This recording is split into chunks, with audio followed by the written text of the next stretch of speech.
Recently, I had the opportunity to test drive the 2015 Volkswagen GTI. The Volkswagen GTI is not only a hot hatch, but it's the grandfather that started the trend many years ago. The outside of the design has been completely revamped to give you a more updated look. The beloved red accent strip now goes all the way through the headlamp housing. The all-new Volkswagen GTI has an all-new chassis.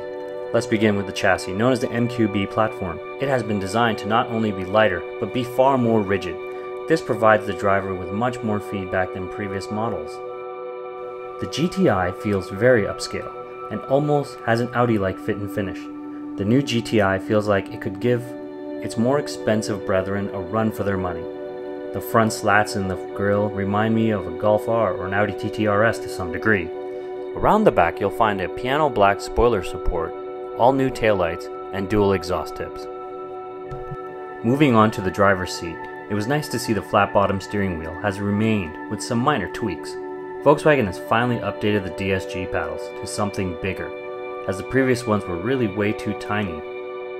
The new GTI comes equipped with an all-new 5.8-inch touchscreen with backup camera and proximity sensors. Gone is the old slow RNS 510, which was great in its day, but now starting to show its age. Backup camera is a really great feature, although I feel like it's not really needed. I mean, if you can't back up a Golf, should you really be driving? Under the hood is an all-new updated 2-liter turbo TSI engine powering the GTI. The horsepower has been bumped up slightly, but the torque is where the real story is, now at 258 pound-feet.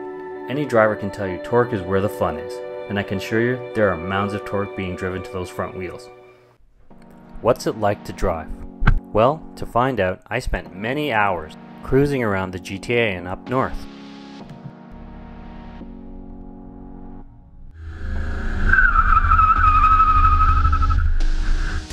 My initial impressions was, this new GTI is tight. I mean incredibly tight. It's lighter, which made it feel more nimble, and the new steering lock made the GTI feel more like a driver's car than ever before. However, I kept coming back to that word tight. The GTI feels so rigid now and so much more tightly put together. This is largely due to the new MQB platform. Volkswagen's new platform feels like it's such a massive upgrade on the chassis.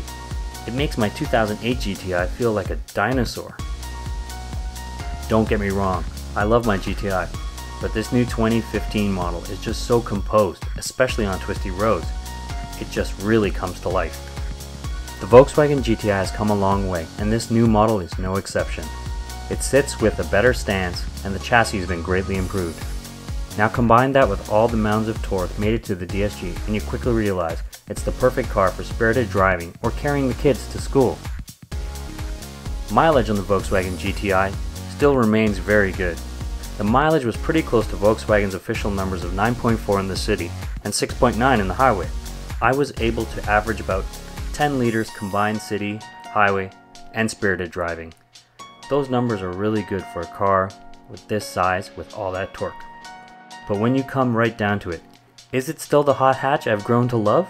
The answer is a resounding yes. The new GTI feels like a great evolution, and the new MQB platform is just simply outstanding. Maybe with a few tweaks, this GTI could even take on my Golf R.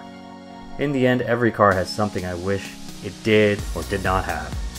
Would I like more power? Yes, of course. Is it usable in a front-wheel drive car? Not really. Unless Volkswagen Canada brings us the Performance Pack with its limited slip differential. However, as the car sits today, the 2015 GTI is definitely one of the best hot hatches on the market today. Just make mine a 6-speed manual.